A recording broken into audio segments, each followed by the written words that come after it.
ਸਤਿ ਸ਼੍ਰੀ ਅਕਾਲ। Punjabi radio USA ਵੇਖ ਅਤੇ ਸੁਣ ਰਹੇ ਹੋ ਤੁਸੀਂ। ਪ੍ਰੋਗਰਾਮ ਲੈ ਕੇ ਹਾਜ਼ਰ ਹਾਂ ਖਬਰ ਤੇ ਨਜ਼ਰ। ਖਬਰ ਤੇ ਨਜ਼ਰ ਪ੍ਰੋਗਰਾਮ ਦੇ ਵਿੱਚ ਖਬਰਾਂ ਦਾ ਵਿਸ਼ਲੇਸ਼ਣ ਹੁੰਦਾ ਹੈ। ਪੰਜਾਬ ਅਤੇ ਭਾਰਤ ਦੇ ਨਾਲ ਸਰੋਕਾਰ ਰੱਖਦੀਆਂ ਖਬਰਾਂ ਦਾ ਵਿਸ਼ਲੇਸ਼ਣ ਕਰਨ ਦੇ ਲਈ ਸਾਡੇ ਨਾਲ ਵਿਸ਼ੇਸ਼ ਤੌਰ ਤੇ ਮੌਜੂਦ ਰਹਿੰਦੇ ਨੇ ਮਿੰਟੂ ਗੁਰਸਰੀਆ ਜੀ।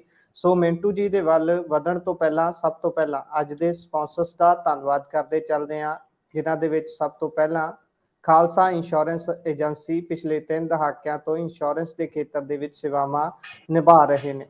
ਸੋ ਨੰਬਰ ਹੈ 408-272-2500। ਟਿਰਕੀਆਣਾ ਇਮੀਗ੍ਰੇਸ਼ਨ ਲਾ firm.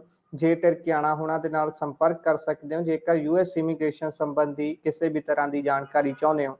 GK Dhanuta, Krishan Dhanuta, Yuba City, Baljinder Singh Nijjar, Woodland, Paramjit Kaur Rangi, Vacaville, Harnek Singh Pawla, Indian cuisine ਵਾਲੇ, ਰੈਂਟਨ ਤੋਂ GN lube and truck wash, oil change ਅਤੇ 에ਅਰ ਬ੍ਰੇਕਸ ਦਾ ਤਸੱਲੀ ਬਖਸ਼ ਕੰਮ ਕਰਵਾਉਣ ਦੇ ਲਈ ਨਿੰਮਾ ਸਹੂਤਾ ਹੋਣਾ ਦੇ ਨਾਲ ਸੰਪਰਕ ਕਰ ਸਕਦੇ ਹੋ। ਨਵੇਂ ਪੁਰਾਣੇ ਟਾਇਰ ਵੀ ਇੱਥੋਂ ਲੈ ਸਕਦੇ ਹੋ। ਲੋਕੇਸ਼ਨ ਸੈਂਟਾ ਨੀਲਾ ਦੀ ਹੈ ਤੇ ਨੰਬਰ ਹੈ 209-277-0113।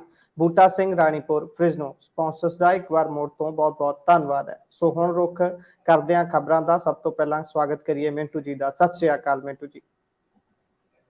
ਜੀ ਸਤਿ ਸ੍ਰੀ ਅਕਾਲ ਜੀ। ਸੋ ਰੁਖ ਕਰੀਏ ਸਭ ਤੋਂ ਪਹਿਲਾਂ ਵਿਧਾਨ ਸਭਾ ਦੀ ਕਾਰਵਾਈ ਕੱਲ ਜਿਹੜੀ ਚੱਲੀ ਸੀ ਉਸ ਦੇ ਵਿੱਚ ਬੜਾ ਤਲਖ ਟਿੱਪਣੀਆਂ ਕਰਦੇ ਨਜ਼ਰ ਆਏ ਭਗਵੰਤ ਮਾਨ, ਤੇ ਉਹਦੇ ਵਿੱਚ ਇੱਕ ਬਿਆਨ ਦੇ ਬੈਠੇ ਕਿ ਦਾੜੀ ਕੇਸ ਸਮੇਂ ਖੋਲੀ ਦੀ ਏਦਾਂ ਦੀ ਕੋਈ ਗੱਲ ਕਰਦੇ ਸੀ ਕਿ ਦਾੜੀ ਬਾਰੇ ਅਪਮਾਨਜਨਕ ਟਿੱਪਣੀ ਲਈ ਸਿੱਖ ਭਾਈਚਾਰੇ ਨੇ ਜਨਤਕ ਤੌਰ ਤੇ ਮਾਫੀ ਮੰਗਣ। ਇਹ ਖਹਿਰਾ ਸਾਹਿਬ ਕਹਿ ਰਹੇ ਨੇ, ਮੁੱਖ ਮੰਤਰੀ ਸਾਹਿਬ ਮਾਫੀ ਮੰਗਣ ਜਨਤਕ ਤੌਰ ਤੇ ਇਸ ਨੂੰ ਲੈ ਕੇ।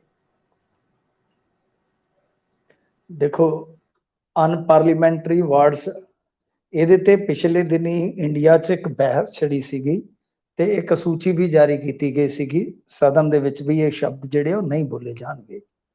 ਮਾਨ ਸਾਹਿਬ ਨੂੰ ਚੇਤਾ ਹੀ ਭੁੱਲ ਜਾਂਦਾ ਹੈ ਕਿ ਉਹ ਕਿੱਥੇ ਬੈਠੇ ਆ। ਉਹਨਾਂ ਨੂੰ ਤੇ ਵੀ ਚੇਤਾ ਭੁੱਲ ਜਾਂਦਾ ਕਿ ਉਹਨਾਂ ਦੇ ਪਿਤਾ ਜੀ ਕਾਹਦੇ ਮਾਸਟਰ ਸਨ।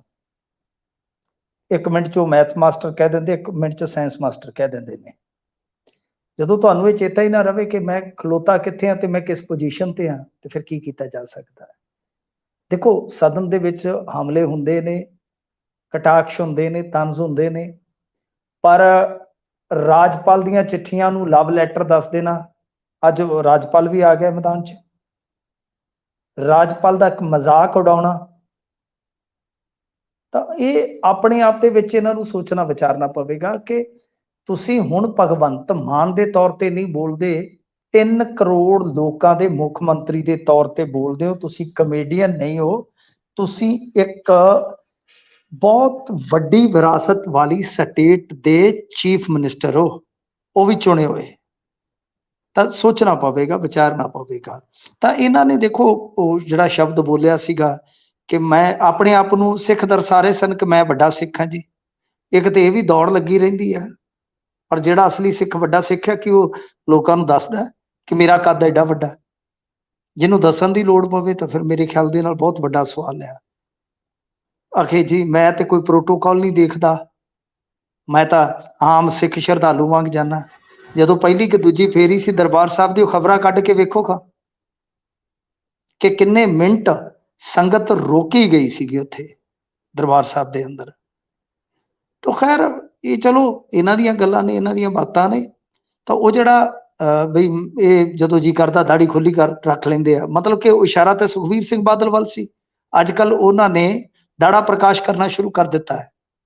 ਹੁਣ ਦੇਖੋ ਅਸੀਂ ਕੋਨੇ ਮੋਨੇ ਆ, ਅਸੀਂ ਵੀ ਸਤਿਕਾਰ ਦਿੰਨੇ ਜਦੋਂ ਅਸੀਂ ਇਸ ਤਰ੍ਹਾਂ ਦਾ ਸ਼ਬਦ ਇਸਤੇਮਾਲ ਕਰਦੇ ਹਾਂ, ਕਿਉਂਕਿ ਰਾਜਨੀਤਿਕ ਵਿਰੋਧ ਦਵੈਸ਼ ਤੁਹਾਡੇ ਆਪਣੀ ਥਾਂ ਤੇ ਹੋਣਗੇ।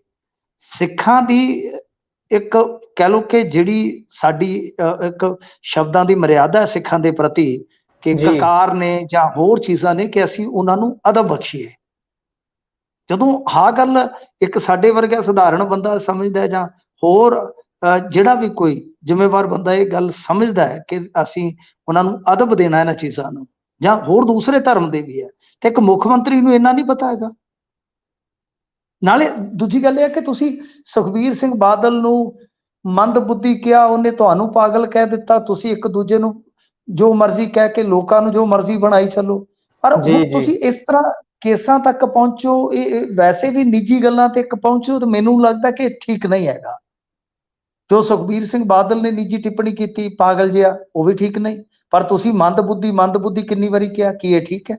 ਹੁਣ ਤੁਸੀਂ ਦਾੜਾ ਕੇਸਾਂ ਇਹਨਾਂ ਚੀਜ਼ਾਂ ਤੱਕ ਪਹੁੰਚ ਜਾਵੋ ਤੇ ਠੀਕ ਨਹੀਂ ਹੈ, ਇਹ ਠੀਕ ਨਹੀਂ ਹੈ। ਤਾਂ ਗੱਲ ਇਹ ਹੈ ਕਿ ਹੁਣ ਜਿੱਦਾਂ ਇਹਨਾਂ ਨੇ ਮੁੱਦਾ ਬਣਾ ਲਿਆ ਸੀਗਾ ਬਾਜਵਾ ਵਾਲਾ, ਤਾਂ ਉਹਨਾਂ ਦੀ ਇੱਕ ਤਕਰੀਰ ਨੂੰ ਹੁਣ ਇਹਨਾਂ ਦੇ ਜਿਹੜੇ ਵਿਰੋਧੀ ਉਹ ਬਣਾ ਰਹੇ ਨੇ। ਸੁਖਪਾਲ ਸਿੰਘ ਖਹਿਰਾ ਨੇ ਵੀ ਟਵੀਟ ਕੀਤਾ, ਉਹਨਾਂ ਲਿਖਿਆ ਕਿ ਅੱਧੇ ਸਿੱਖ ਨੇ ਦਾੜੀ ਦਾ ਮਜ਼ਾਕ ਉਡਾਉਣ ਲਈ ਅਤੇ ਉਹ ਵੀ ਵਿਧਾਨ ਸਭਾ ਦੇ ਪਲੇਟਫਾਰਮ ਤੋਂ ਜੋ ਉਮਰ ਭਰ ਦਰਜ ਰਹੇਗਾ, ਉਹਨੂੰ ਮਤਲਬ ਕਿ ਸ਼ਰਮਨਾਕ ਕਰਾਰ ਦਿੱਤਾ ਨਾ। ਉਹਨਾਂ ਕਿਹਾ ਜਦੋਂ ਕਿ ਉਹ ਖੁਦ ਨਾ ਤਾਂ ਆਪਣੇ ਨਾਮ ਨਾਲ ਸਿੰਘ ਲਿਖਦਾ ਹੈ ਤੇ ਨਾ ਹੀ ਆਪਣੀ ਪੱਗ ਦੇ ਹੇਠਾਂ ਵਾਲ ਰੱਖੇ ਹੈ। ਮੈਂ ਸਿੱਖਾਂ ਦੀ ਦਾੜੀ ਬਾਰੇ ਅਪਮਾਨਜਨਕ ਟਿੱਪਣੀਆਂ ਲਈ ਖਾਸ ਤੌਰ ਤੇ ਸਿੱਖ ਭਾਈਚਾਰੇ ਤੋਂ ਜਨਤਕ ਤੌਰ ਤੇ ਉਹਦੇ ਤੋਂ ਮਾਫੀ ਦੀ ਮੰਗ ਕਰਦਾ। ਦੇਖੋ, ਉਧਰੋਂ ਵਿਰਸਾ ਸਿੰਘ ਵਲਟੋਆ ਜਾਂ ਜਿਹੜੇ ਹੋਰ ਅਕਾਲੀ ਲੀਡਰ ਆ ਉਹ ਵੀ ਵਿਰੋਧ ਕਰਨਗੇ, ਜਾਂ ਜਿਹੜੇ ਹੋਰ ਆਰਪੀ ਸਿੰਘ ਹੋਰੀ ਆ ਰਾਸ਼ਟਰੀ ਸਿੱਖ ਸੰਗਤ ਵਾਲੇ, ਉਹਨਾਂ ਨੇ ਵੀ ਮੰਗ ਕੀਤੀ ਹੈ। ਇਹ ਸਾਰੇ ਮਤਲਬ ਕਿ ਕਰਨਗੇ ਕਿਉਂਕਿ ਟਿੱਪਣੀ ਜੋ ਐਸੀ ਹੈ। ਹਾਲਾਂਕਿ ਉਹ ਕੀਤੀ ਸੁਖਬੀਰ ਸਿੰਘ ਬਾਦਲ ਤੇ ਸੀ, ਕਿਉਂਕਿ ਅੱਜ ਕੱਲ ਉਹਨਾਂ ਨੇ ਦਾੜਾ ਖੁੱਲਾ ਰੱਖ ਕੇ ਫੋਟੋਆਂ ਵਗੈਰਾ ਜਿਹੜੀਆਂ ਉਹ ਖਿਚਵਾਉਣੀਆਂ ਸ਼ੁਰੂ ਕੀਤੀਆਂ ਨੇ। ਪਰ ਮੈਂ ਸਮਝਦਾ ਕਿ ਮੁੱਖ ਮੰਤਰੀ ਨੂੰ ਉਹ ਵੀ ਸਦਨ 'ਚ ਖੜ ਕੇ ਜਿੱਥੇ ਇੱਕ ਇੱਕ ਸ਼ਬਦ ਰਿਕਾਰਡ ਤੇ ਚੜਨਾ ਹੈ, ਇਹ ਨਹੀਂ ਸੀ ਕਹਿਣਾ ਚਾਹੀਦਾ। ਤੇ ਹੁਣ ਵੇਖੋ, ਉਹਨਾਂ ਨੇ ਮਾਫੀ ਮੰਗਣੀ, ਅਸੀਂ ਤਾਂ ਕਹਿ ਨਹੀਂ ਸਕਦੇ, ਕਿਸੇ ਨੂੰ ਮਜਬੂਰ ਨਹੀਂ ਕਰ ਸਕਦੇ, ਜਾਂ ਜਿਵੇਂ ਜੀ ਜੀ ਮਰਜ਼ੀ ਹੈ। ਪਰ ਇਹਨਾਂ ਚੀਜ਼ਾਂ ਦਾ ਨਿਬੇੜਾ ਕਰਕੇ ਅਸਲ ਮੁੱਦਿਆਂ ਦੀ ਗੱਲ ਕਰੋ। ਇਹ ਹੁਣ ਹਾਲੇ ਵੀ ਜੇ ਤੁਸੀਂ ਵੇਖੋਗੇ, ਉਹੀ ਅਕਾਲੀਆਂ ਨੂੰ ਨਿੰਦ ਲਿਆ, ਕਾਂਗਰਸੀਆਂ ਨੂੰ ਨਿੰਦ ਲਿਆ। ਭਾਈ ਨਿੰਦ ਕੇ ਤੁਸੀਂ ਸੱਤਾ ਤੱਕ ਤਾਂ ਆ ਪਹੁੰਚੇ, ਹੋਰ ਕਿਹੜੇ ਗਾਂ 7 ਸਮੁੰਦਰ ਪਾਰ ਕਰਨੇ ਨੇ, ਦੱਸੋ ਸਹੀ। ਤਾਂ ਜਿਹੜਾ ਕੰਮ ਕਰਨਾ ਉਹ ਤੁਸੀਂ ਕਰਕੇ ਦਿਖਾਓ। ਹਰ ਵੇਲੇ ਆਡਾ ਇਹ ਲੋਕਾਂ ਦਾ ਮਨੋਰੰਜਨ ਬਹੁਤ ਦੇਰ ਤੱਕ ਨਹੀਂ ਚੱਲੇਗਾ।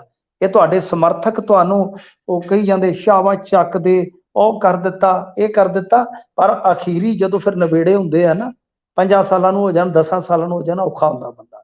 ਤਾਂ ਖੈਰ ਇਸ ਮਾਮਲੇ ਤੇ ਕਾਫੀ ਸਿਆਸਤ ਪੱਖੀ ਹੈ, ਪਰ ਠੀਕ ਹੈ, ਉਹਨਾਂ ਨੇ ਸਹੀ ਕਿਹਾ ਤਾਂ ਗਲਤ ਕਿਹਾ ਤਾਂ ਉਹ ਆਪੇ ਆਪਣੇ ਸ਼ਬਦਾਂ ਦਾ ਹੁਣ ਦੱਸਣਗੇ ਕੀ ਸਟੈਂਡ ਆ। ਪਰ ਮੈਂ ਸਮਝਦਾ ਵਿਅਕਤੀਗਤ ਤੌਰ ਤੇ ਕਿ ਇਹੋ ਜਿਹੇ ਸ਼ਬਦੀ ਹਮਲੇ ਜਿਹੜੇ ਆ ਨਹੀਂ ਕਰਨੇ ਚਾਹੀਦੇ, ਨਿਜਤਾ ਦਾ ਖਿਆਲ ਰੱਖਣਾ ਚਾਹੀਦਾ। ਤੇ ਜੇ ਕੋਈ ਇਸ ਤਰ੍ਹਾਂ ਦੀ ਗੱਲ ਹੋਈ ਆ, ਸ਼ਰੇਆਮ ਆ ਕੇ ਤੁਸੀਂ ਆਪਣੀ ਮਾਫੀ ਮੰਗੋ ਜਾਂ ਅਫਸੋਸ ਜ਼ਾਹਰ ਕਰੋ, ਪਰ ਉਹ ਤੁਹਾਡੇ ਤੇ ਨਿਰਭਰ ਕਰਦਾ। ਪਰ ਪਹਿਲੀ ਗੱਲ ਹੈ ਕਿ ਇੱਥੋਂ ਤੱਕ ਨੌਬਤ ਹੀ ਨਾ ਆਵੇ, ਤੁਸੀਂ ਆਪਣੇ ਸ਼ਬਦਾਂ ਦੀ ਚੋਣ ਠੀਕ ਰੱਖੋ, ਵੀ ਵਿਧਾਨ ਸਭਾ 'ਚ ਖਾਸ ਤੌਰ ਤੇ। ਜੀ ਜੀ ਸੋ ਵੈਸੇ ਵੀ ਸਟਾਇਰ ਵਾਲਾ ਜਿਹੜਾ ਅੰਦਰ ਗੁਣ ਹੈ ਉਹ ਜਾਂਦਾ ਨਹੀਂ ਨਾ, ਕਿਸੇ ਤਰੀਕੇ ਨਾਲ ਘੁੰਮ ਫਿਰ ਕੇ ਗੱਲ ਕਹਿਣੀ ਹੁੰਦੀ ਆ ਉਹਨਾਂ ਨੇ। ਸੋ ਅੱਗੇ ਚਲੀਏ, ਬਹਿਬਲ ਕਲਾਂ ਮਾਮਲੇ ਦੀ ਗੱਲ ਕਰੀਏ। ਇਸ ਕੇਸ ਦੇ ਵਿੱਚ ਹੁਣ ਨਵਾਂ ਮੋੜ ਆ ਗਿਆ ਜੀ, ਗਵਾਹਾਂ ਨੇ ਪਟੀਸ਼ਨ ਪਾਈ ਹੈ। ਦੇਖੋ, ਇਹਦੇ ਵਿੱਚ ਅੱਧਾ ਦਰਜਨ ਦੇ ਕਰੀਬ ਜਿਹੜੇ ਗਵਾਹ ਨੇ, ਇਹਨਾਂ ਨੇ ਜਾ ਕੇ ਉੱਥੇ ਪਟੀਸ਼ਨ ਪਾਈ ਆ ਫਰੀਦਕੋਟ ਦੀ ਅਦਾਲਤ ਦੇ ਵਿੱਚ, ਜਿੱਥੇ ਮੁਕੱਦਮਾ ਚੱਲਦਾ ਹੈ। ਤਾਂ ਇਹਨਾਂ ਦੀ ਪਟੀਸ਼ਨ ਜਿਹੜੀ ਸਾਡੇ ਕੋਲ ਹੈਗੀ ਵੀ ਆ। ਦੇਖੋ, ਉਹਦੇ 'ਚ ਸਾਫ਼ ਤੌਰ ਤੇ ਕੁੰਵਰ ਵਿਜੇ ਪ੍ਰਤਾਪ ਸਿੰਘ ਵਾਲੀ ਜਾਂਚ ਪੜਤਾਲ ਤੇ ਸਵਾਲ ਚੁੱਕੇ ਗਏ ਨੇ, ਕਿਉਂਕਿ ਪਹਿਲਾਂ ਵਾਲੀ SIT ਨੇ ਚਾਰਜ ਸ਼ੀਟ ਫਾਈਲ ਕੀਤੀ ਸੀਗੀ, ਫਿਰ ਦੂਜੀ ਜੀ ਕੁੰਵਰ ਵਿਜੇ ਪ੍ਰਤਾਪ ਸਿੰਘ ਵਾਲੀ ਜਿਹੜੀ ਸੀਗੀ ਉਹ ਜਦੋਂ ਆਈ ਆ, ਤਾਂ ਉਹ ਚਾਰਜ ਸ਼ੀਟ ਕੱਲਿਆਂ ਨੇ ਇਹਨਾਂ ਨੇ ਪੇਸ਼ ਕੀਤੀ ਆ। ਦੋਵਾਂ ਦੇ ਵਿੱਚ ਕਹਿੰਦੇ ਆ ਕਿ ਫਰਕ ਆ, ਹਾਲਾਂਕਿ ਮੈਂ ਖੁਦ ਨਹੀਂ ਪੜ੍ਹੀ, ਮੈਂ ਸਪਸ਼ਟ ਕਰ ਦੇਵਾਂ, ਪਰ ਕੁਛ ਫਰੀਦਕੋਟ ਦੇ ਨਾਲ ਜੁੜੇ ਕਾਨੂੰਨੀ ਜਾਣਕਾਰ ਦੱਸਦੇ ਆ ਕਿ ਅਜਿਹਾ ਹੈ, ਫਰਕ ਹੈ। ਤਾਂ ਉਹਦੇ 'ਚ ਸਭ ਤੋਂ ਵੱਡੀ ਗੱਲ ਇਹ ਆ ਕਿ ਕੁਛ ਗਵਾਹ ਸੀ ਜਿਹੜੇ, ਉਹਨਾਂ ਨੂੰ ਮੁਲਜ਼ਮ ਵਜੋਂ ਨਾਮਜ਼ਦ ਕਰ ਦਿੱਤਾ ਗਿਆ, ਤੇ ਕੁਝ ਨੂੰ ਮੁਲਜ਼ਮ ਦੇ ਤੌਰ ਤੇ ਨਾਮਜ਼ਦ ਕਰਨ ਉਪਰੰਤ ਬਾਅਦ ਦੇ ਵਿੱਚ ਦੂਜੀ ਚਾਰਜ ਸ਼ੀਟ ਕੁੰਵਰ ਵਿਜੇ ਪ੍ਰਤਾਪ ਵਾਲੀ 'ਚ ਇਹਨਾਂ ਨੇ ਉਹਨਾਂ ਨੂੰ ਗਵਾਹ ਦੇ ਤੌਰ ਤੇ ਨਾਮਜ਼ਦ ਕਰ ਲਿਆ, ਗਵਾਹ ਬਣਾ ਦਿੱਤਾ। ਤਾਂ ਹੁਣ ਜਿਹੜੇ ਪੀੜਤ ਨੇ ਜਾਂ ਜਿਹੜੇ ਗਵਾਹ ਨੇ ਦੂਸਰੇ, ਉਹ ਕਹਿੰਦੇ ਆ ਕਿ ਇਸ ਚਾਰਜ ਸ਼ੀਟ ਤੇ ਸਾਨੂੰ ਐਤਰਾਜ਼ ਆ, ਇਹ ਬਹੁਤ ਮਤਲਬ ਕਿ ਸਾਡਾ ਕੇਸ ਕਮਜ਼ੋਰ ਆ, ਸਾਨੂੰ ਨਿਆਂ ਨਹੀਂ ਮਿਲੇਗਾ। ਜੇਕਰ ਇਸ ਤਰ੍ਹਾਂ ਹੋਏਗਾ ਤਾਂ ਸਾਡੀਆਂ ਸਟੇਟਮੈਂਟਾਂ ਦੁਬਾਰਾ ਤੋਂ ਦਰਜ ਕੀਤੀਆਂ ਜਾਣ। ਕਿਉਂਕਿ ਉਹ ਕਹਿੰਦੇ ਆ ਕਿ ਗੱਲ ਇਹ ਆ ਕਿ ਜੇ ਮੰਨ ਲਓ ਕੋਈ ਮੁਲਜ਼ਮ ਬੇਦੋਸ਼ਾ ਵਿੱਚ ਨਾਮਜ਼ਦ ਕੀਤਾ ਜਾਂਦਾ ਹੈ ਬਤੌਰ ਮੁਲਜ਼ਮ, ਉਹ ਕੱਲ ਨੂੰ ਆਪਣੀ ਬੇਗੁਨਾਹੀ ਸਪਸ਼ਟ ਕਰ ਦੇਗਾ ਤੇ ਉਹਦਾ ਲਾਭ ਜਿਹੜਾ ਉਹ ਅਸਲ ਗੁਨਾਹਗਾਰ ਨੂੰ ਵੀ ਮਿਲਣਾ ਤੈਅ ਆ। ਤਾਂ ਇਸ ਕਰਕੇ ਉਹਨਾਂ ਦਾ ਤਰਕ ਆਪਣੀ ਜਗ੍ਹਾ ਤੇ ਠੀਕ ਆ। ਅਸੀਂ ਕੁੰਵਰ ਵਿਜੇ ਪ੍ਰਤਾਪ ਸਿੰਘ ਹੋਰਾਂ ਨਾਲ ਵੀ ਗੱਲ ਕਰੀ ਸੀਗੀ, ਤਾਂ ਉਹਨਾਂ ਨੇ ਕਿਹਾ ਕਿ ਦੇਖੋ, ਮੈਂ ਇਸ ਗੱਲ ਦਾ ਜਵਾਬ ਕੋਰਟ ਵਿੱਚ ਦੇਵਾਂਗਾ, ਪਰ ਜੀ ਨਾਲ ਉਹਨਾਂ ਨੇ ਕਿਹਾ ਜੀ ਕਿ ਇਹ ਗਵਾਹ ਜਿਹੜੇ ਸੀਗੇ ਇਹ ਕੋਰਟ ਤੋਂ ਅਪਰੂਵਲ ਲੈ ਕੇ ਬਣੇ ਨੇ। ਪਰ ਮਸਲਾ ਤੇ ਇਹ ਹੈ ਨਾ ਕਿ ਜੇ ਕੋਈ ਗਵਾਹ ਬਣਵਾਇਆ ਗਿਆ, ਵਾਅਦਾ ਮਾਫ ਗਵਾਹ ਬਣਾਇਆ ਗਿਆ, ਉਹ ਤੁਸੀਂ ਉਹੀ ਤਾਂ ਲਿਸਟਡ ਕੀਤਾ ਹੋਏਗਾ ਨਾ, ਤਾਂ ਹੀ ਅਪਰੂਵਲ ਮਿਲੀ ਹੈ। ਕੋਰਟ ਨੇ ਥੋੜੀ ਗਵਾਹ ਬਣਾਇਆ ਹੋਣਾ, ਕੋਰਟ ਥੋੜੀ ਜੀ ਗਵਾਹ ਬਣਾਉਂਦਾ। ਜੇ ਕੋਈ ਬਣਦਾ, ਜੇ ਕੋਈ ਕਹਿੰਦਾ ਕਿ ਮੈਂ ਵਾਅਦਾ ਮਾਫ ਗਵਾਹ ਬਣਨਾ ਹੈ, ਤਦ ਕੋਰਟ ਉਸ ਨੂੰ ਅਪਰੂਵਲ ਦਿੰਦੀ ਹੈ। ਜਾਂ ਤੁਹਾਡਾ ਕੋਈ ਇਨਵੈਸਟੀਗੇਟਰ ਕਹਿੰਦਾ ਕਿ ਹਾਂ ਜੀ ਇਹ ਗਵਾਹ ਬਣਨਾ ਚਾਹੁੰਦਾ ਹੈ, ਕੇਸ ਦੀ ਮਜ਼ਬੂਤੀ ਵਾਸਤੇ ਇਹਨੂੰ ਅਪਰੂਵ ਕਰ ਦਿੱਤਾ ਜਾਵੇ। ਤਾਂ ਕਹਿਣ ਦਾ ਮਤਲਬ ਇਹ ਹੈ ਕਿ ਜੋ ਮਰਜ਼ੀ ਆ, ਕੁੰਵਰ ਵਿਜੇ ਪ੍ਰਤਾਪ ਸਿੰਘ ਦੇ ਉੱਤੇ ਇੱਕ ਤਰ੍ਹਾਂ ਨਾਲ ਕਹਿ ਲਓ ਕਿ ਫਿਰ ਸਵਾਲੀਆ ਨਿਸ਼ਾਨ ਲੱਗ ਗਿਆ, ਕਿਉਂਕਿ ਇੱਕ ਵਾਰੀ ਅੱਗੇ ਇਹਨਾਂ ਦੀ ਜਾਂਚ ਪੜਤਾਲ ਜਿਹੜੀ ਆ ਹਾਈ ਕੋਰਟ ਚੋਂ ਰੱਦ ਹੋ ਚੁੱਕੀ ਹੈ, ਤੁਹਾਨੂੰ ਸਭਨਾਂ ਨੂੰ ਪਤਾ ਹੀ ਆ। ਦੂਜੀ ਵਾਰੀ ਹੁਣ ਖੁਦ ਪੀੜਤ ਇਹਦੇ ਤੇ ਸਵਾਲ ਚੁੱਕ ਰਹੇ ਆ, ਤਾਂ ਮਸਲਾ ਜਿਹੜਾ ਫਿਰ ਟੇਢਾ ਹੋ ਜਾਂਦਾ ਹੈ। ਤਾਂ ਜੇਕਰ ਜੀ ਅਜਿਹਾ ਹੈ ਤਾਂ ਫਿਰ ਉਹਦੇ 'ਚ ਹੁਣ ਲੰਮਾ ਚੌੜਾ ਕੰਮ ਫੇਰ ਹੋ ਜਾਏਗਾ, ਸਟੇਟਮੈਂਟਾਂ ਫੇਰ ਦਰਜ ਹੋਣਗੀਆਂ। ਦਾ ਮਤਲਬ ਕਿ ਚੱਲਦਾ ਚੱਲਦਾ ਕੇਸ ਇੱਕ ਵਾਰੀ ਫਿਰ ਬ੍ਰੇਕਡਾਊਨ ਹੋ ਜਾਏਗਾ। ਤਾਂ ਇਹਦਾ ਜੀ ਮਤਲਬ ਇਹ ਆ ਕਿ ਜੋ ਫੈਸਲੇ ਦੀ ਸੰਭਾਵਨਾ ਹੈ ਹਾਲ ਫਿਲਹਾਲ ਉਹ ਦੂਰ ਜਾਪਦੀ ਹੈ ਕਿ ਇਸ ਕੇਸ ਦਾ ਜਲਦੀ ਫੈਸਲਾ ਆ ਜਾਵੇਗਾ। ਜੀ ਸੋ ਵੇਖਦੇ ਹਾਂ ਕਿ ਬਣਦਾ ਕੀ ਹੈ। ਸੋ ਅੱਗੇ ਚੱਲੀਏ, ਪੰਜਾਬ 'ਚ ਨਹੀਂ ਬਣਨ ਦਿੱਤਾ ਜਾਵੇਗਾ NSG ਸੈਂਟਰ। ਦੇਖ ਲਓ, NSG ਜਿਹੜਾ ਹੁੰਦਾ ਨਾ, ਉਹ ਹੁੰਦਾ national security guard. National security guard ਬੜੇ ਸਿਰੇ ਦੇ ਕਮਾਂਡੋ ਹੁੰਦੇ ਨੇ। ਤਾਂ ਇਹਨਾਂ ਦਾ ਜ਼ਰਾ ਜੀ ਗੱਲ ਹੈ, ਜੇਕਰ ਟ੍ਰੇਨਿੰਗ ਸੈਂਟਰ ਦੀ ਗੱਲ ਹੈ ਜਾਂ NSG ਸੈਂਟਰ ਦੀ ਗੱਲ ਹੈ, ਤੇ ਉੱਥੇ ਸਾਫ਼ ਹੈ, ਸਪਸ਼ਟ ਹੈ ਕਿ ਇਹਨਾਂ ਦਾ ਹੋਏਗਾ ਨੈਸ਼ਨਲ ਸਿਕਿਉਰਿਟੀ ਗਾਰਡਸ ਦਾ। ਤਾਂ ਹੁਣ ਇਹਦੇ ਤੇ ਕੀ ਹੈ ਕਿ ਪਠਾਨਕੋਟ ਇਲਾਕੇ 'ਚ ਇਹ ਬੰਨਾ ਸੀਗਾ, ਤੇ ਹੁਣ ਕੁਝ ਕਿਸਾਨ ਸੰਗਠਨ ਜਿਹੜੇ ਆ ਉਹ ਕਹਿੰਦੇ ਆ ਕਿ ਬਈ ਇਹ ਜਿਹੜੀ ਜ਼ਮੀਨ 103 ਕਿੱਲੇ ਜ਼ਮੀਨ ਦਿੱਤੀ ਜਾਣੀ ਹੈ ਇਸ ਸੈਂਟਰ ਵਾਸਤੇ, ਉਹ ਜੀ ਜ਼ਮੀਨ ਕਈ ਦਹਾਕੇ ਪਹਿਲਾਂ ਕਿਸਾਨਾਂ ਨੇ ਆਪਣੀ ਮਿਹਨਤ ਦੇ ਨਾਲ, ਆਪਣੀ ਸਿਰ ਤੋੜ ਮੁਸ਼ੱਕਤ ਦੇ ਨਾਲ ਆਬਾਦ ਕੀਤੀ ਹੈ, ਤੇ ਉਹਨਾਂ ਨੂੰ ਖੜੇ ਪੈਰ ਤੁਸੀਂ ਉਜੜਨ ਦਾ ਜਿਹੜਾ ਇਹ ਫਰਮਾਨ ਚਾੜ ਦਿੱਤਾ ਹੈ, ਇਹ ਗੱਲ ਠੀਕ ਨਹੀਂ ਹੈਗੀ। ਤੁਹਾਨੂੰ ਪਤਾ ਅੱਗੇ ਆਪਾਂ ਕਟੜਾ ਵਾਲੇ ਸ਼ਾਹਰਾਹ ਦੀ ਗੱਲ ਕੀਤੀ ਸੀ ਕਿ ਉਹ ਵੀ ਇਸੇ ਤਰ੍ਹਾਂ ਦੇ ਫੇਰ ਦੇ ਵਿੱਚ ਫਸ ਗਿਆ ਸੀ, ਬਾ ਮੁਸ਼ਕਲ ਉਸ ਦਾ ਹੱਲ ਹੋਇਆ ਸੀਗਾ। ਤਾਂ ਹੁਣ ਦੂਜੇ ਪਾਸੇ NSG ਸੈਂਟਰ ਤੇ ਵੀ ਇੱਕ ਤਰ੍ਹਾਂ ਨਾਲ ਇਤਰਾਜ਼ ਲੱਗ ਗਿਆ। ਔਰ ਪੰਜਾਬ ਦੇ ਵਿੱਚ ਵੈਸੇ ਵੀ ਜ਼ਮੀਨ ਐਕਵਾਇਰ ਕਰਨੀ ਇੱਕ ਬਹੁਤ ਵੱਡਾ ਕੰਮ ਹੁੰਦਾ ਹੈ, ਬਹੁਤ ਔਖਾ ਕੰਮ ਹੁੰਦਾ ਹੈ, ਕਿਉਂਕਿ ਜ਼ਮੀਨ ਥੋੜੀ ਆ, ਜ਼ਮੀਨ ਮਹਿੰਗੀ ਆ, ਜ਼ਮੀਨ ਉਪਜਾਊ ਆ, ਤੇ ਸਭ ਤੋਂ ਵੱਡੀ ਗੱਲ ਕਿ ਇੱਥੇ ਕਿਸਾਨ ਬਹੁਤ ਜ਼ਿਆਦਾ ਸੰਗਠਿਤ ਨੇ, ਕਿਸਾਨ ਜਥੇਬੰਦੀਆਂ ਬਹੁਤ ਪਾਵਰਫੁਲ ਨੇ, ਸਿਆਸਤ ਉਹਨਾਂ ਤੋਂ ਚੱਲਦੀ ਆ। ਕਿਉਂਕਿ ਜਿਹੜਾ ਲੈਂਡ ਗ੍ਰਹਿਣ ਦਾ ਮਾਮਲਾ ਹੁੰਦਾ ਹੈ, ਭੂਇੰ ਗ੍ਰਹਿਣ ਦਾ ਮਾਮਲਾ ਹੁੰਦਾ ਹੈ, ਉਹ ਸਟੇਟਾਂ ਦੇ ਅਧਿਕਾਰ ਖੇਤਰ 'ਚ ਆ ਜਾਂਦਾ ਤਕਰੀਬਨ। ਇਸ ਕਰਕੇ ਇਹ ਸਮੱਸਿਆ ਜਿਹੜੀ ਆ ਉਹ ਰਹਿੰਦੀ ਆ। ਇਸੇ ਕਰਕੇ ਹੁਣ ਜੇਕਰ ਤੁਸੀਂ ਦੇਖੋਗੇ ਤਾਂ ਨਵੀਂ ਇੰਡਸਟਰੀ ਵੀ ਸਾਡੇ ਆਉਣ ਤੋਂ ਇਸੇ ਕਰਕੇ ਕਤਰਾਉਂਦੀ ਆ, ਕਿਉਂਕਿ ਇਹ ਸਮੱਸਿਆਵਾਂ ਨੇ, ਬੇਸਿਕ ਸਮੱਸਿਆਵਾਂ ਨੇ। ਤਾਂ ਹੁਣ NSG ਸੈਂਟਰ ਦਾ ਵੀ ਵਿਰੋਧ ਹੋਣਾ ਸ਼ੁਰੂ ਹੋ ਗਿਆ ਕਿ ਅਸੀਂ ਇੱਥੇ ਬਣ ਨਹੀਂ ਦੇਵਾਂਗੇ। ਇਹ ਸੈਂਟਰ ਇਸ ਕਰਕੇ ਬਣਾ ਰਹੇ ਆ ਕਿਉਂਕਿ ਤੁਹਾਨੂੰ ਪਤਾ ਪਠਾਨਕੋਟ ਹਮਲਾ ਵੀ ਹੋਇਆ ਸੀਗਾ, ਫਿਰ ਬਾਰਡਰ ਨੂੰ ਥੋੜਾ ਹੋਰ ਮਜ਼ਬੂਤ ਕਰ ਰਹੇ ਆ, ਜਿੱਦਾਂ ਚਾਈਨਾ ਨੂੰ ਵੀ ਇਹ ਕਾਊਂਟਰ ਕਰਨ ਵਾਸਤੇ ਕਾਫੀ ਪੈਸਾ ਲਾ ਰਹੇ ਆ, ਉਦਾਂ ਇੱਧਰ ਵੀ ਪਾਕਿਸਤਾਨ ਵਾਲੇ ਪਾਸੇ ਵੀ ਕਾਫੀ ਧਿਆਨ ਦਿੱਤਾ ਜਾ ਰਿਹਾ। ਸੋ ਉਸੇ ਰਣਨੀਤੀ ਦਾ ਇਹ ਹਿੱਸਾ ਸੀਗਾ। ਪਰ ਜਿਵੇਂ ਮੈਂ ਤੁਹਾਨੂੰ ਦੱਸਿਆ ਕਿ ਕਿਸਾਨ ਸੰਗਠਨ ਜਿਹੜੇ ਕਿ ਬਹੁਤ ਜ਼ਿਆਦਾ ਸੰਗਠਿਤ ਨੇ, ਬਹੁਤ ਜ਼ਿਆਦਾ ਪੋਲੀਟੀਕਲ ਤਾਕਤ ਵੀ ਉਹਨਾਂ ਦੇ ਕੋਲ ਹੈਗੀ ਆ, ਤਾਂ ਉਹ ਜੇਕਰ ਮੈਦਾਨ 'ਚ ਉਤਰ ਆਉਂਦੇ ਆ ਤਾਂ ਮਾਮਲਾ ਫਿਰ ਦਿਲਚਸਪ ਹੋ ਜਾਏਗਾ। ਕਿਉਂਕਿ ਇੱਕ ਪਾਸੇ ਫਿਰ ਪੰਜਾਬ ਸਰਕਾਰ ਹੀ ਹੋਏਗੀ, ਲੈਂਡ ਉਸਨੇ ਦੇਣੀ ਹੈ, ਤਾਂ ਦੂਸਰੇ ਪਾਸੇ ਫਿਰ ਕਿਸਾਨ ਹੋਣਗੇ ਜਿਹੜੇ ਕਿ ਅੱਗੇ ਵੀ ਪਿਛਲੇ ਦਿਨ ਆਮੋ ਸਾਹਮਣੇ ਸਨ। ਜੀ ਸੋ ਵੇਖਦੇ ਹਾਂ ਕੀ ਬਣਦਾ ਹੈ। ਸੋ ਅੱਗੇ ਰੁਖ ਕਰਦੇ ਹਾਂ। ਕਿਸਾਨਾਂ ਨੇ ਕਿਹਾ ਅਸੀਂ ਦਵਾਵਾਂਗੇ ਕੋਠੀ ਦਾ ਕਬਜ਼ਾ। ਇੱਧਰ ਵੀ ਕਿਸਾਨ ਹੁਣ ਚੜੇ ਆਉਂਦੇ ਨੇ ਜੀ। ਹਾਂਜੀ, ਦੇਖੋ ਕੋਠੀ ਵਾਲਾ ਮਸਲਾ ਤੇ ਮੈਨੂੰ ਲੱਗਦਾ ਕਿ ਜਿੰਨੀ ਕੁ ਹੁਣੇ ਇੱਕ ਮੈਂ ਫੇਸਬੁੱਕ ਤੇ ਪੜ੍ਹੀ ਹੈ ਜਾਣਕਾਰੀ ਕਿ ਹੱਲ ਹੋ ਗਿਆ, ਚਾਬੀਆਂ ਦੇ ਕੇ ਕਰਮ ਸਿੰਘ ਕਿਤੇ ਅੰਡਰਗਰਾਉਂਡ ਹੀ ਹੋ ਗਿਆ, ਜਿਹੜਾ ਕਹਿੰਦਾ ਸੀਗਾ ਕਿ ਮੇਰੇ ਨਾਲ ਡਿਬੇਟਾਂ ਕਰੋ, ਮੇਰੇ ਨਾਲ ਆ ਕੇ ਬਈ ਜੋ ਮਰਜ਼ੀ ਮੁਕਾਬਲਾ ਕਰੋ, ਸਾਰਾ ਕੁਝ ਜਿਹੜਾ ਜਾਇਜ਼ ਆ, ਬਿਲਕੁਲ ਠੀਕ ਆ। ਤੇ ਹੁਣ ਖਬਰ ਇਹ ਮਿਲ ਰਹੀ ਆ ਕਿ ਫੜਾ ਕੇ ਚਾਬੀਆਂ ਉਹ ਤੇ ਪੱਤਰ ਹੀ ਵਾਚ ਗਿਆ। ਪਤਾ ਨਹੀਂ ਹੁਣ ਇਸ ਵੈਸੇ ਗੱਲ ਦੀ ਪੁਸ਼ਟੀ ਕਰਾਂਗੇ ਤੁਹਾਡੇ ਤੋਂ ਬਾਅਦ ਗੱਲ ਕਰਕੇ।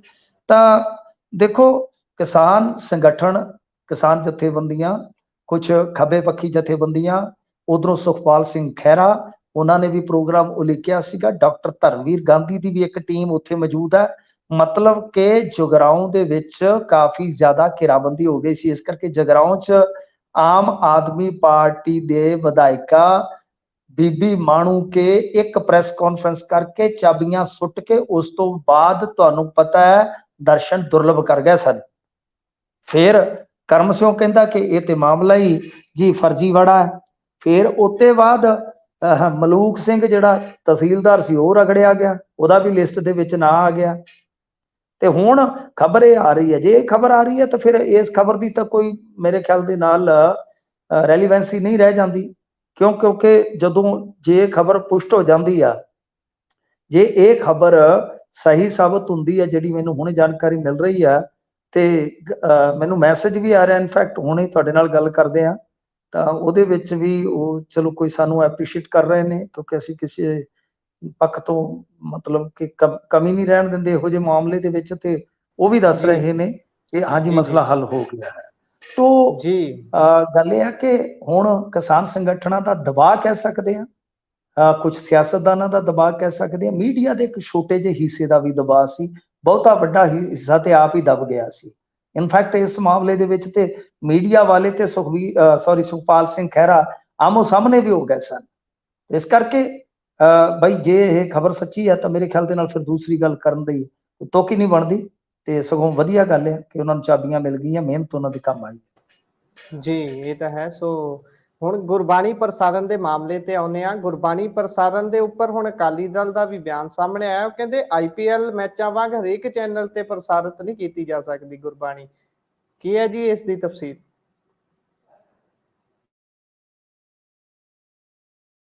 ਜੀ ਮੈਂਟੂ ਜੀ ਨਾਲ ਤਕਨੀਕੀ ਸਮੱਸਿਆ ਕਾਰਨ ਸੰਪਰਕ ਟੁੱਟਿਆ। ਇੱਕ ਵਾਰ ਮੁੜ ਤੋਂ ਉਹਨਾਂ ਦੇ ਨਾਲ ਸੰਪਰਕ ਦੇ ਵਿੱਚ ਆਵਾਂਗੇ, ਫਿਰ ਜਿਹੜੀਆਂ ਖਬਰਾਂ ਨੇ ਉਹਨਾਂ ਤੇ ਚਾਨਣਾ ਪਾਵਾਂਗੇ ਕਿ ਗੁਰਬਾਣੀ ਨੂੰ ਲੈ ਕੇ ਜਿਹੜਾ ਮੁੱਦਾ ਬੀਤੇ ਕੱਲ ਤੋਂ ਪੱਕਿਆ ਹੋਇਆ ਹੈ, ਜਿਹੜੇ ਸੋਧ ਬਿੱਲ ਲਿਆਂਦਾ ਗਿਆ ਸੀ ਉਸ ਨੂੰ ਪਹਿਲਾਂ ਪਾਸ ਕੀਤਾ ਗਿਆ ਹੈ ਹੁਣ ਵਿਧਾਨ ਸਭਾ ਦੇ ਵਿੱਚ, ਤੇ ਉਸ ਤੇ ਜੋ ਕੁਝ ਪ੍ਰਤੀਕਰਮ ਆ ਰਹੇ ਨੇ ਉਸ ਦੇ ਉੱਪਰ ਗੱਲ ਕਰਾਂਗੇ।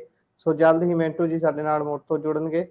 ਸੋ ਮਿੰਟੂ ਜੀ ਇੱਕ ਵਾਰ ਮੁੜ ਤੋਂ ਸਾਡੇ ਨਾਲ ਜੁੜ ਚੁੱਕੇ ਨੇ। ਮਿੰਟੂ ਜੀ ਗੱਲ ਕਰ ਰਿਹਾ ਸੀ ਕਿ ਕੱਲ ਜਿਹੜਾ ਵਿਧਾਨ ਸਭਾ ਦੇ ਵਿੱਚ ਸੋਧ ਬਿੱਲ ਲਿਆਂਦਾ ਗਿਆ ਸੀ, ਸੋਧ ਕਾਨੂੰਨ ਤੇ ਕੀਤੀ ਗਈ ਸੀ, ਉਸ ਨੂੰ ਲੈ ਕੇ ਅਕਾਲੀ ਦਲ ਦਾ ਵੀ ਹੁਣ ਬਿਆਨ ਸਾਹਮਣੇ ਆਇਆ। ਉਹਨਾਂ ਦਾ ਕਹਿਣਾ ਕਿ ਇਹ IPL ਮੈਚ ਵਾਂਗ ਹਰੇਕ ਚੈਨਲ ਤੇ ਪ੍ਰਸਾਰਿਤ ਨਹੀਂ ਕੀਤੀ ਜਾ ਸਕਦੀ ਗੁਰਬਾਣੀ। ਕੀ ਕਹੋਗੇ? ਹਾਂਜੀ ਦੇਖੋ, ਇਹ ਵਿਰਸਾ ਸਿੰਘ ਵਲਟੋਹਾ ਨੇ ਕਿਹਾ ਹੈ ਕਿ ਬਈ ਹਰੇਕ ਚੈਨਲ ਤੇ ਇਹ IPL ਵਾਂਗ ਗੁਰਬਾਣੀ ਪ੍ਰਸਾਰਿਤ ਨਹੀਂ ਕੀਤੀ ਜਾ ਸਕਦੀ। ਇਹ ਠੀਕ ਹੈ, ਗੱਲ ਉਹਨਾਂ ਦੀ ਜਾਇਜ਼ ਹੈ, ਕਿਉਂਕਿ ਵੇਖੋ ਹਰੇਕ ਚੈਨਲ ਤੇ ਭਾਵੇਂ ਇਹ ਆ ਕਿ ਹੁਣ ਜੇ ਖੁੱਲਾ ਲਿੰਕ ਵੈਸੇ ਦੇ ਦਿਓਗੇ, ਤੁਸੀਂ ਸੋਚ ਕੇ ਦੇਖੋ ਅਗਾਂਹ ਐਸੇ ਬੰਦੇ ਵੀ ਬੈਠੇ ਆ ਜਿਨ੍ਹਾਂ ਨੂੰ ਕਿਸੇ ਨਾਲ ਕੱਖ ਵੀ ਨਹੀਂ, ਉਹਨਾਂ ਦਾ ਵੱਸ ਚੱਲੇ ਤੇ ਉਹ ਰੇਪ ਦੀਆਂ ਵੀ ਲਾਈਵ ਵੀਡੀਓ ਪਾ ਕੇ ਵਿਊਜ਼ ਖੱਟ ਲੈਣ, ਤੇ ਉਹ ਭਾਵੇਂ ਕਿਸੇ ਆਪਣੇ ਮਤਲਬ ਕਿ ਦੂਰੋਂ ਨੇੜਿਓਂ ਹੋਵੇ। ਇਹ ਗੱਲ ਕੌੜੀ ਆ ਪਰ ਗੱਲ ਸੱਚੀ ਜੇ। ਕੁਛ ਲੋਕਾਂ ਨੂੰ ਉਹਦੇ ਵਿੱਚ ਪੱਤਰਕਾਰ ਵੀ ਸ਼ਾਮਲ ਆ, ਕੁਛ ਲੋਕਾਂ ਦੀ ਸਿਰਫ ਭੁੱਖ ਇੱਥੋਂ ਤੱਕ ਰਹਿ ਗਈ ਆ ਕਿ ਉਹ ਵਿਊ ਜਿੰਨੇ ਵੀ ਆਉਣਗੇ ਉਹਨਾਂ ਦਾ ਪੈਸਾ ਵੱਧਦਾ ਜਾਏਗਾ, ਤੇ ਦਫਾ ਕਰੋ, ਕੋਈ ਉਹਨਾਂ ਨੂੰ ਗਾਲਾਂ ਕੱਢਦਾ, ਕੋਈ ਉਹਨਾਂ ਨੂੰ ਨਿੰਦਦਾ, ਕਿਸੇ ਗੱਲ ਦਾ ਕੋਈ ਫਰਕ ਨਹੀਂ, ਕਿਉਂਕਿ ਉਹਨਾਂ ਨੂੰ ਪੈਸੇ ਹੀ ਮਿਲਣੇ ਆ ਉਹਨਾਂ ਚੀਜ਼ਾਂ ਦੇ। ਜੀ ਤਾਂ ਉਹਨਾਂ ਨੂੰ ਐੜਾ ਪਾਉਣ ਤੋਂ ਕਿਵੇਂ ਰੋਕ ਲਓਗੇ ਤੁਸੀਂ? ਮੈਨੂੰ ਮੇਰਾ ਇੱਕ ਸਵਾਲ ਹੈ ਤੁਹਾਡੇ ਤੇ, ਇੱਕ ਗੁਰਪ੍ਰੀਤ ਸਿੰਘ ਜੀ, ਤੁਸੀਂ ਬਹੁਤ ਤਕਨੀਕੀ ਤੌਰ ਤੇ ਮਾਹਰ ਹੋ ਇਸ ਕੰਮ ਦੇ, ਤੁਸੀਂ ਮੈਨੂੰ ਦੱਸੋ ਕਿ ਜਦੋਂ ਤੁਸੀਂ ਬਿਲਕੁਲ ਓਪਨਲੀ ਕਰ ਦਿਓਗੇ ਤਾਂ ਤੁਸੀਂ ਇਹ ਸ਼ਰਤ ਰੱਖ ਦਿੱਤੀ ਹੈ ਕਿ ਬਾਈ ਐਡ ਅੱਧਾ ਘੰਟਾ ਨਾ ਪਹਿਲਾਂ ਚੱਲੇਗੀ ਨਾ ਬਾਅਦ ਦੇ ਵਿੱਚ, ਪਰ ਜੇ ਕਿਸੇ ਨੇ ਮੋਨੀਟਾਈਜ਼ ਕਰ ਦਿੱਤਾ ਉਸ ਸਟ੍ਰੀਮਿੰਗ ਨੂੰ, ਜੇ ਦੱਸੋ ਐਡ ਆਉਣ ਤੋਂ ਰੋਕ ਲਓਗੇ ਫਿਰ ਤੁਸੀਂ? ਉਹ ਤਾਂ ਫਿਰ YouTube ਦਾ ਅਧਿਕਾਰ ਖੇਤਰ ਹੋ ਜਾਏਗਾ ਨਾ, ਉਹ ਕਿਸੇ ਦਾ ਨਹੀਂ ਰਹੇਗਾ, ਉਹ YouTube ਦੇਖੇਗੀ ਲਾਉਣੀ ਨਹੀਂ ਜਾਂ ਨਹੀਂ ਲਾਉਣੀ। ਜੀ ਹਾਂ ਜੀ, ਤਾਂ ਬਿਲਕੁਲ ਫਿਰ ਕਿੱਦਾਂ ਫਿਰ ਉਹ ਐਡ ਕਿਹੜੀ ਆਏਗੀ, ਤੁਸੀਂ ਥੋੜੀ ਤੈਅ ਕਰਨਾ। ਜੀ ਜੀ ਜੀ ਤਾਂ ਇਸ ਕਰਕੇ ਇਹ ਮੁੱਦਾ ਮੈਂ ਵਾਰ-ਵਾਰ ਕਹਿਣਾ, ਇਹਨਾਂ ਦੀ ਵੀ ਗਲਤੀ ਆ। ਵਿਰਸਾ ਸਿੰਘ ਵਲਟੋਹਾ ਹੋ ਰਹੀ ਠੀਕ ਹੈ, ਕੁਝ ਮਾਮਲਿਆਂ ਤੇ ਇਹ ਬਹੁਤ ਪਾਰਟੀ ਲੀਗ ਤੋਂ ਹਟ ਕੇ ਵਧੀਆ ਵੀ ਬੋਲ ਜਾਂਦੇ ਆ, ਪਰ ਇੱਕ ਗੱਲ ਇਹਨਾਂ ਨੂੰ ਮੰਨਣੀ ਪਏਗੀ ਕਿ ਆਪਦਾ ਚੈਨਲ ਜੇ ਇਹਨਾਂ ਨੇ ਬਣਾਇਆ ਹੁੰਦਾ, SGPC ਵਾਲਿਆਂ ਨੇ, ਗੱਲ ਇੱਥੋਂ ਤੱਕ ਕੱਪੜਦੀ ਨਾ। ਦੂਜੀ ਗੱਲ ਆ, ਮੈਂ ਇੱਕ ਹੋਰ ਗੱਲ ਕਹਿਣਾ, ਸੁਖਬੀਰ ਸਿੰਘ ਬਾਦਲ ਨੂੰ ਕੀ ਕਮੀ ਆ? ਅਰਬਾਪਤੀ ਆਦਮੀ ਆ। ਜੇ ਉਹ ਜਿਹੜਾ PTC ਸਿਮਰਨ ਬਣਾਇਆ ਇਹਨਾਂ ਨੇ ਬਾਅਦ ਦੇ ਵਿੱਚ 2 ਸਾਲ ਪਹਿਲਾਂ ਚੱਲਿਆ ਮੇਰੇ ਖਿਆਲ ਨਾਲ, ਉਹ PTC ਸਿਮਰਨ ਹੀ ਕਹਿ ਦਿੰਦੇ ਕਿ ਮੈਂ ਤਾਂ ਬਾਈ ਸਿੱਖ ਸੰਗਤ ਨੂੰ ਭੇਂਟ ਕਰਦਾ ਜੀ, ਮੈਂ ਉਹਨਾਂ ਦੇ ਚਰਨਾਂ 'ਚ ਹੀ ਰੱਖਦਾ ਸੰਗਤ ਦੇ, ਤੇ ਬੱਲੇ ਬੱਲੇ ਹੋ ਜਾਣੀ ਸੀ, ਸਾਰੀਆਂ ਗਲਤੀਆਂ ਆਪਣੇ ਆਪ ਹੀ ਨਿਬੜ ਜਾਣੀਆਂ ਸੀ ਇੱਥੇ ਕਿ ਬਾਈ ਤੁਸੀਂ ਚਲਾਓ। ਸਾਰਾ ਸੈਟਅਪ ਮੈਂ ਬਣਿਆ ਤਣਿਆ ਸਿੱਖ ਕੌਮ ਨੂੰ ਦਿੰਨਾ, ਐਸਜੀਪੀਸੀ ਨੂੰ ਦਿੰਨਾ। ਪਰ ਹੁਣ ਇਹੋ ਜਿਹੀਆਂ ਸਲਾਹਾਂ ਕੋਈ ਦੇਵੇ ਤੇ ਤਦ ਹੀ ਹੈ ਨਾ। ਤਾਂ ਇਸ ਕਰਕੇ ਜੀ ਇਹਨਾਂ ਜੀ ਨੇ ਵੀ ਖੇਡ ਖਰਾਬ ਕਰ ਲਈ ਆ। ਹੁਣ ਸਰਕਾਰ ਜਿਸ ਰਾਹ ਪਈ ਆ, ਉਸ ਰਾਹ ਵੀ ਸਿੱਖਾਂ ਵਾਸਤੇ ਵੇਖਣਾ ਪਏਗਾ ਕਿ ਕੱਲ ਨੂੰ ਕਿਤੇ ਹੋਰ ਕੰਡਿਆਂ ਵਾਲਾ ਨਾ ਬਣ ਜਾਵੇ। ਇਹਨਾਂ ਦਾ ਕੋਈ ਪਤਾ ਨਹੀਂ ਹੈ, ਸਿਆਸਤ ਕਿਸੇ ਦੀ ਸਕੀ ਨਹੀਂ ਜੇ ਹੈਗੀ। ਅੱਜ ਇਹ ਜੀ ਕੁਝ ਹੋਰ ਕਹਿੰਦੇ ਆ, ਪਰ ਕੱਲ ਨੂੰ ਕਿਸੇ ਹੋਰ ਮੁੱਦੇ ਤੇ ਲਿਆ ਕੇ ਉਲਝਾਵਾਂ ਕੰਮ ਕਰ ਦੇਣ ਤੇ ਉਹ ਵੀ ਠੀਕ ਨਹੀਂ ਹੋਏਗਾ। ਸੋ ਇਹਦਾ ਮਸਲੇ ਦਾ ਹੱਲ ਤੇ ਇਹੀ ਹੋ ਸਕਦਾ ਕਿ ਬੈਠ ਕੇ ਗੱਲ ਕੀਤੀ ਜਾਵੇ, ਸਾਰੀ ਸਿੱਖ ਕੌਮ ਦੀ ਇਕੱਤਰਤਾ ਸੱਦ ਲੈਣ। ਕੀ ਚਾਹੁੰਦੇ ਆ ਉਹ? ਸਿੱਖ ਕੌਮ ਦੀ ਇਕੱਤਰਤਾ ਤੋਂ ਭਾਵ ਇਹ ਆ ਕਿ ਜਿਹੜੇ ਸਿੱਖ ਵਧੀਆ ਲੀਡਰ ਨੇ ਵੱਖ-ਵੱਖ ਜਥੇਬੰਦੀਆਂ ਦੇ, ਉਹ ਇਕੱਤਰ ਹੋ ਕੇ ਇਸ ਤਰ੍ਹਾਂ ਦਾ ਕੋਈ ਫੈਸਲਾ ਲੈ ਲੈਣ। ਤੇ ਜਦੋਂ ਉਹ ਫੈਸਲਾ ਲੈ ਲੈਣਗੇ ਤੇ ਸਰਕਾਰ ਵੀ ਮੰਨ ਜਾਏਗੀ। ਸਰਕਾਰ ਕਿੱਥੇ ਭੱਜ ਜਾਏਗੀ ਮੈਨੂੰ ਦੱਸੋ? ਜੀ ਜੀ ਸਰਕਾਰ ਕਿੱਥੇ ਭੱਜ ਜਾਏਗੀ? ਸਿੱਖਾਂ ਤੋਂ ਭੱਜ ਕੇ ਜਾਣਾ ਕਿੱਥੇ ਨੇ ਨਾ। ਜੀ तो इस करके हाले भी मैं कहांगा कि सुखबीर सिंह बादल या एसजीपीसी इन्हां गल्लां नूं विचार लैण, क्योंकि जी तुसी आप ही उन्हां नूं खेडण वास्ते बैट हत्थ फड़ा दिता है। ਉਹ ਹੁਣ ਆਊਟ ਹੀ ਨਹੀਂ ਹੁੰਦੇ ਤਾਂ ਬਈ ਕਸੂਰ ਤੁਹਾਡਾ ਹੀ ਹੈ। ਤੁਸੀਂ ਕਿਹਾ ਕਿ ਵਾਰੀ ਚੱਲ ਲਾ ਆਊਟ ਹੋਣ ਤੋਂ ਬਾਅਦ ਇੱਕ ਵਾਰੀ ਫੇਰ। ਜੀ ਇਹ ਤਾਂ ਹੈ। ਸਮਿੰਟੂ ਜੀ ਇੱਕ ਛੋਟਾ ਜਿਹਾ ਜਾਣਕਾਰੀ ਦੇ ਵਿੱਚ ਵਾਧਾ ਕਰ ਦਿਓ ਕਿ ਧਿਆਨ ਸਿੰਘ ਮੰਡ ਹੋਣਾ ਦੇ ਵੱਲੋਂ ਤਲਬ ਕੀਤਾ ਗਿਆ ਮੁੱਖ ਮੰਤਰੀ ਸਾਹਿਬ ਨੂੰ 28 ਤਰੀਕ ਦੇ ਲਈ, ਕੀ ਮੁੱਖ ਮੰਤਰੀ ਸਾਹਿਬ ਜਾ ਸਕਦੇ? ਉਹਨਾਂ ਨੇ ਤੇ ਸੁਖਬੀਰ ਸਿੰਘ ਬਾਦਲ ਨੂੰ ਵੀ ਕੀਤਾ ਸੀਗਾ ਜੀ